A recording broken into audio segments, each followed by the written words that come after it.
महाराष्ट्रातील संत आरती खोपकर उर्फ अव्वल. भ्रष्टाचाराचा भस्मासूर आज समाजातल्या नैतिक मूल्यांची राखरांगोळी करून टाकत आहे.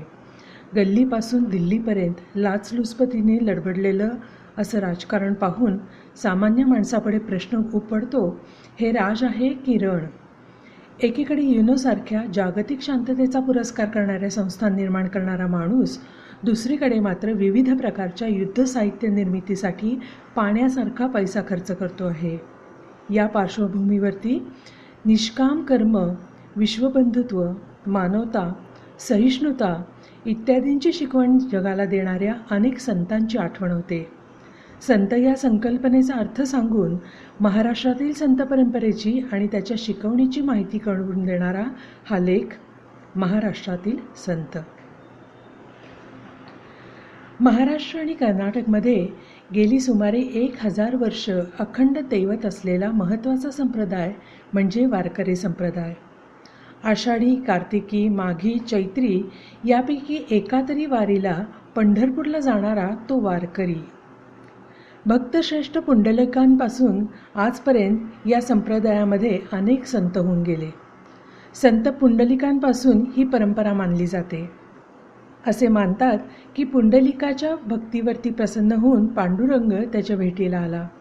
पण पुंडलिक आपल्या वडिलांच्या सेवेत गुंतलेले होते. त्यांनी विठ्ठलाला उभं राहण्यासाठी जवळची एक वीट पुढे सारली आणि तेव्हापासून विठ्ठल दर्शन देत विटेवरती उभा आहे. पुंडलिक भक्त तेणे साधियले काज, वैकुंठाचे निज परब्रह्म आणिले. वारकरी संप्रदायाचे 4 प्रमुख कालखंड मानले जातात. भक्तश्रेष्ठ पुंडलिकांपासून ज्ञानेश्वर नामदेवांपर्यंतचा एक, भानुदास एकनाथ यांचा दुसरा, तुकारामांचा तिसरा आणि निळोबांपासून पुढचा चौथा.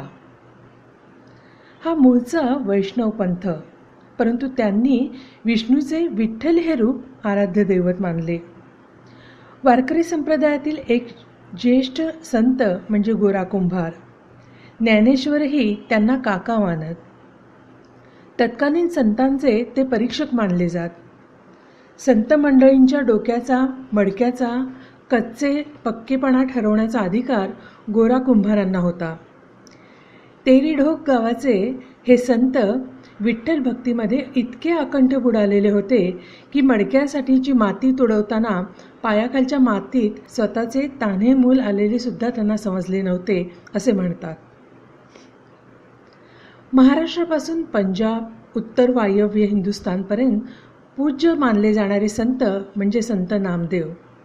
शिंपी कुटुंबात जन्माला आलेल्या नामदेवांनी ईश्वर भक्तीचा सुलभ सोपा मार्ग सांगितला, तो म्हणजे नामसाधनेचा. अद्वैताचे ज्ञान आणि परब्रह्माची सगुण रूपात आराधना असा समन्वयशील भागवत धर्माच्या परंपरेचा स्वीकार नामदेवांनी केला.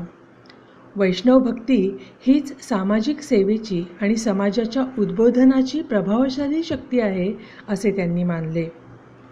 जन्माधिष्ठित जात आणि प्रतिष्ठा त्यांना अमान्य होती. विसोबा खेचरांना आपले गुरु मानले आणि दासी जनाईला आपल्या शिष्या म्हणून स्वीकारले.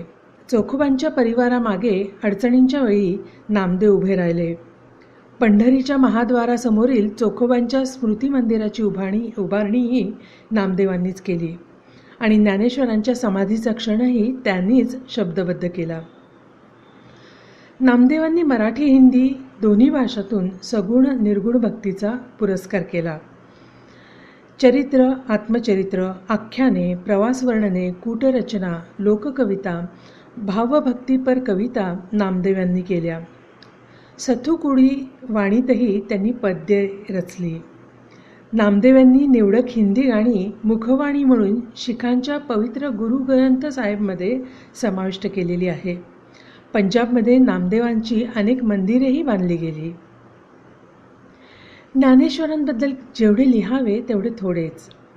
महाराष्ट्राची भाषा, संस्कृती, आचार विचार, मराठी पिंड, मराठी अस्मिता सर्वांवर ज्ञानदेवांचा केवढा प्रभाव आहे. भगवद्गीतेतील 700 श्लोकांवरील 9000 ओव्यांची ज्ञानेश्वरी ही टीका, अमृतानुभव, चांगदेव पासष्टी, अभंग, विराण्या, पदे असे समृद्ध वाङ्मय त्यांनी आपल्याला दिले. मध्ययुगीन धर्म आणि त्यांचे तत्त्वज्ञान प्रामुख्याने संस्कृतमध्ये होते. स्वाभाविकच त्यावर विशिष्ट वर्गाची मक्तेदारी होती. त्यातून स्त्रिया, इतर समाज यावर अन्याय होत होता. कर्मकांड वाढलं होतं. शैव वैष्णव पंथांमध्ये वाद चालू होता. अशा या धर्म समाज संकटाच्या काळात ज्ञानेश्वरांनी हिंदू धर्मतत्त्वज्ञान लोकवाणीमध्ये आणलं. हरिहर ही ऐक्याची कल्पना मांडली. प्रपंच आणि परमार्थ यांची सांगड घातली. सर्वसामान्यांना सोपा असा भक्तीचा मार्ग सांगितला. एकेश्वरवाद स्वीकारला. श्रद्धा आणि बुद्धी यांची सांगड घातली. सामाजिक स्तरावरती समानता आणण्यासाठी हे उपयुक्त ठरले. नामदेव आणि ज्ञानेश्वरांच्या छत्राखाली विविध जातीचे संत एकत्र आले, भक्तीचा मळा पिकवला. वारकरी संप्रदायाची जडणघडण प्रादेशिक संस्कृतीतून, तेथील भाषेतून होत गेली. त्यामुळे मायबोलीतील पद्यरचना हे तिचे एक वैशिष्ट्य होते. नामसंकीर्तन हे या मार्गाचे मुख्य साधन होते. त्याचमुळे अगदी जनसामान्यांनी अनेक पद्यरचना केल्या. समाजातील जवळजवळ प्रत्येक स्तरामधून संत घडले. संत तुकारामांनी आपल्या एका अभंगात किती वेगवेगळ्या जाती धर्मातून संत घडले ते सांगितले आहे. ते लिहितात, वैश्य तुळाधार, गोरा तो कुंभार, धागा हा चांभार, रोहिदास. कबीर मोमीन, लतीफ मुसलमान, सेना नावी जाण विष्णुदासा. कान्होपात्रा खोदू पिंजारू तो दादू, कान्होपात्रा खोदू पिंजारी तो दादू, भजनी अभेदू हरीचे पाय. चोखा मेळा वंका जातीचा महार, त्यासी सर्वेश्वर ऐक्य करी. नामयाची जनी कोण तिचा भाव, जेवी पंढरराव तिये सवे.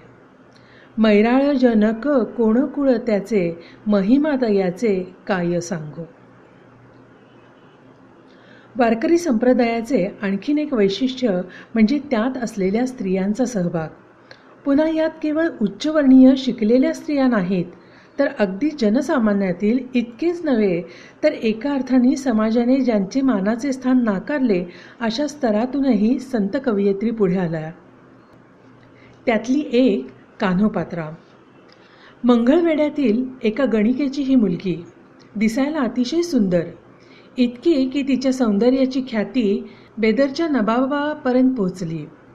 पण कान्होपात्रा मात्र विठ्ठल भक्तीमध्ये बुडून गेलेली, विठ्ठलाच्या ओढीनं पंढरपुरात आलेली. बेदरच्या नवाबाने तिला पकडून आणण्यासाठी सैनिक पाठवले. हे पाहून आपली विटंबना टाळण्यासाठी तिनं विठ्ठलाला आळवले आणि देवळातच प्राण सोडला. बिदरचे सैनिक हात हलवत परत फिरले. कान्होपात्रेचा शेवटचा अभंग आपल्या सर्वांना आठवत असेल. त्यातली आर्तता, भावाचा सच्चेपणा आणि करुणा आपल्यालाही हेलवून सोडते. नको देवराया अंत असा पाहू, प्राण हा सर्वदा जाऊ पाहे. हरिणीचे पाडस व्याघ्रे धरू पाहे, तैसे लागे जीवा मज लागे.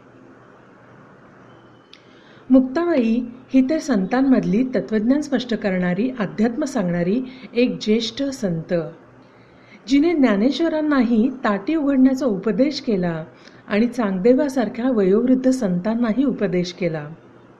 वयाने अत्यंत लहान, परंतु आध्यात्मिक पातळीवरचे केवढे गाढ ज्ञान, हा अनुभव विरळाच.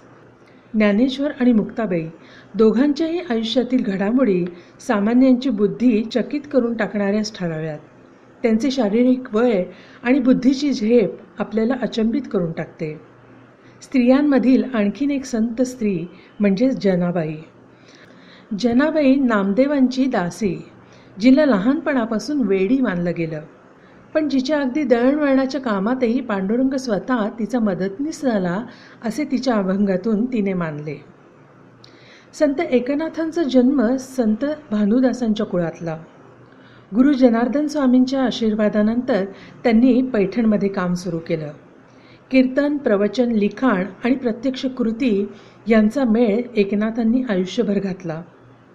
अस्पृश्यांच्या रडणाऱ्या मुलाला उचलून घेणं, तहानलेल्या गाढवाला पाणी पाजणं, श्राद्धाला अस्पृश्यांना जेवायला घालणं, अशा कितीतरी कृतींमधून त्यांनी समाजामध्ये समानता आणण्याचा प्रयत्न केला.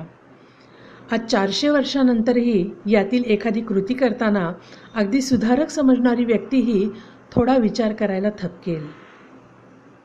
एकनाथांचे आणखीन एक वेगळेपण म्हणजे त्यांनी हाताळलेले अनेकविध वाङ्मय प्रकार. चतुश्लोकी भागवत, रुक्मिणी स्वयंवर, एकनाथी भागवत, भावार्थ रामायण, तुलसी महात्म्य असे परंपरागत धर्मग्रंथ त्यांनी लिहिले. अभंग भारुडं त्यांनी लिहिली. विशेष म्हणजे अनेक गवळणीही त्यांनी लिहिल्या. एकनाथांचे आणखीन एक महत्त्वाचे काम म्हणजे ज्ञानेश्वरांच्या 300 वर्षांनंतरचा त्यांचा काळ. या 300 वर्षात ज्ञानेश्वरांनी लिहिलेल्या ज्ञानेश्वरीच्या अनेक प्रती हस्ते परहस्ते तयार झाल्या. अनेकांनी आपल्या ओव्या त्यात घातल्या. मूळ ज्ञानेश्वरी हरवत चालली होती. एकनाथांनी पुढाकार घेऊन तत्कालीन ज्ञानेश्वरीच्या सर्व प्रती एकत्र करून त्यातल्या ज्ञानेश्वरांच्या ओव्या अभ्यासपूर्ण रीतीनं शोधून काढल्या आणि ज्ञानेश्वरीची संहिता शुद्ध केली. वारकरी संप्रदायाचा पाया रचला संत ज्ञानेश्वरांनी आणि त्याचा कळस बनले संत तुकाराम. संस्कृतमधील धर्मज्ञान ज्ञानेश्वरांनी मराठीत आणले आणि ते जनसामान्यांपर्यंत पोहोचवण्याचे काम केले तुकारामांनी. तुकाराम वाणी समाजातून आलेले.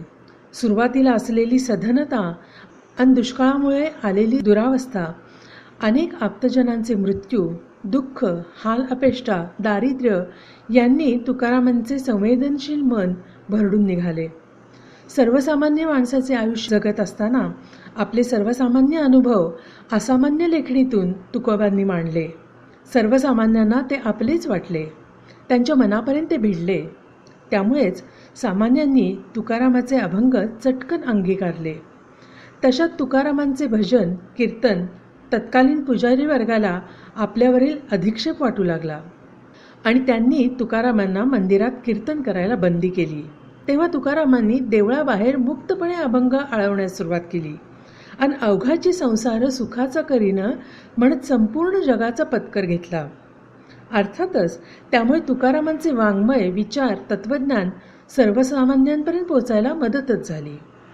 तुकारामांनी भक्ती सांगितलीच, पण जोडीने खटासे व्हावे खट असा उपदेशही केला. समाजाला चांगले वाईट काय हे सांगून कसे वागायचे याची दीक्षा त्यांनी दिली. कर्मप्रधान भक्तिमार्गाची कास त्यांनी धरली.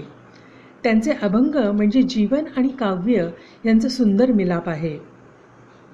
आत्मनिष्ठ काव्याचा आविष्कार, अनुभवांची उत्कटता, आविष्कारातला कोवळेपणा, आशयघनता, रोखठोक शैली आणि गेयता हे त्यांच्या वाङ्मयाचे विशेष. परमार्थ आणि व्यवहार यांची सांगड त्यांनी घातली. त्यांचे अभंग स्पष्ट, निसंदिग्ध आणि उच्चारास सोपे आहेत. सामान्यांना सहज साध्य नामसंकीर्तनाचा मार्ग त्यांनी दिला. तुकारामांनी वारकऱ्यांना दिलेली आणखीन एक देणगी म्हणजे रामकृष्ण हरी हा मंत्र. रामदास स्वामींचे सर्व संतांमधले वेगळेपण म्हणजे त्यांनी बलोपासनेला दिलेले महत्त्व. तत्कालीन राजकीय परिस्थितीत मुस्लिम राजवटीचा वाढता धोका लक्षात घेऊन समाज समर्थ घडवण्याचा वसा रामदासांनी घेतला. हनुमान मंदिरे ही बलोपासनेची क्षेत्र बनली. लोकांना एकत्र आणण्यासाठी रामदासांनी अनेक उत्सव सुरू केले. सुमारे 1100 मठ स्थापन केले. दासबोध, मनाचे श्लोक, अभंग, करुणाष्टक, गणपती स्तोत्र, मारुती स्तोत्र, गणपती आरती, भूपाळ्या, रामदासी रामायण ही त्यांची वाङ्मय संपदा. शास्त्रीय संगीताचाही त्यांचा अभ्यास होता. त्यांची अनेक पदे शास्त्रीय रागांवर आधारित आहेत. त्यांच्या मनाच्या श्लोकांचे उर्दूत भाषांतर केले ते मुस्लिम संत शाह तुराब चिश्ती यांनी. रामदासांनी आपल्या प्रवासादरम्यान येथील अनेक महत्त्वपूर्ण निसर्गविषयक नोंदीही केल्या आहेत. धर्मकारणात राजकारणाचा अंतर्भाव करणारे रामदास हे एकमेव संत होत. जनसामान्यांपर्यंत भक्तिमार्ग, नामस्मरणाचे महत्त्व आणि पंढरीच्या वारीचे महत्त्व पोचवण्याचे काम तुकारामांनी आपले शिष्य निळोबांवर सोपवले. संत निळोबांनी वारी येथील मातीमध्ये रुजवली. तेव्हापासून आजपर्यंत अनेक संत महाराष्ट्रामध्ये येऊन गेले. महाराष्ट्रातील वारकरी संप्रदायाचे एक वेगळेपण आहे ते म्हणजे त्यांची वारी, दिंडी. एकात्मतेचे, समानतेचे असे उदाहरण विरळाच. गेली जवळजवळ 700-800 वर्ष नेमाने चालणारी ही वारी. तिचा श्वास म्हणजे संतांच्या पद्यरचना, अभंग, पदे, गवळणी, विराण्या, भारुडं, कितीतरी प्रकार. त्यांनी विठ्ठलाची भक्ती तर केलीच, पण त्याचबरोबर जनसामान्यांना भक्तिमार्गाशी जोडून ठेवले. इतकेच नव्हे तर भक्तिमार्ग जनसामान्यांच्या जीवनमार्गाशी संलग्न करून ठेवला आणि त्याही पुढे जाऊन माणूस धर्माला, माणसातल्या चांगुलपणाला आवाहन करत जनसामान्यांना अध्यात्माकडे वळवण्याचे मोठे कार्य या संत वाङ्मयाने केले. एकीकडे भक्तिमार्ग सांगताना दैनंदिन जीवनाकडे ना त्यांनी पाठ फिरवली, ना दैनंदिन जीवनाकडून त्यांना भोगवादाकडे जाऊ दिले.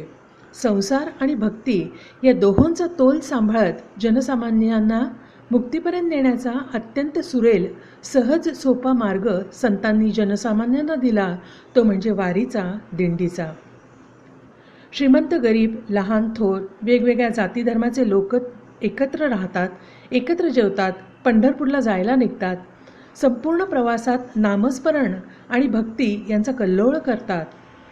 ही वारी, ही दिंडी हा एक अनुभवण्याचा सोहळा असतो. दिंडी चालली चालली विठ्ठलाच्या दर्शनाला, घुमे गजर हरी नामाचा भक्ती नामात रंगला. टिळा वैष्णव हे ल्याले गळा हार तुळशी माळा, एक तारी देते साथ टाळ मृदुंगाच्या ताला, भागवताची पताका आलिंग गेली गगनाला, दिंडी चालली चालली विठ्ठलाच्या दर्शनाला. गळा दाटला अभंग घोष विठू रखू माई, अनवाणी पावलांना कष्ट जाणवेना काही, चंद्रभागेच्या तीराची ओढ लागली मनाला, दिंडी चालली चालली विठ्ठलाच्या दर्शनाला. आले सुखाला भर ते चंद्र मोहरे भक्तीचा, दुजा भावना सरली बोध जाहला ज्ञानाचा, भाव समतेचा थोर असा वाटेत पेरला, दिंडी चालली चालली विठ्ठलाच्या दर्शनाला.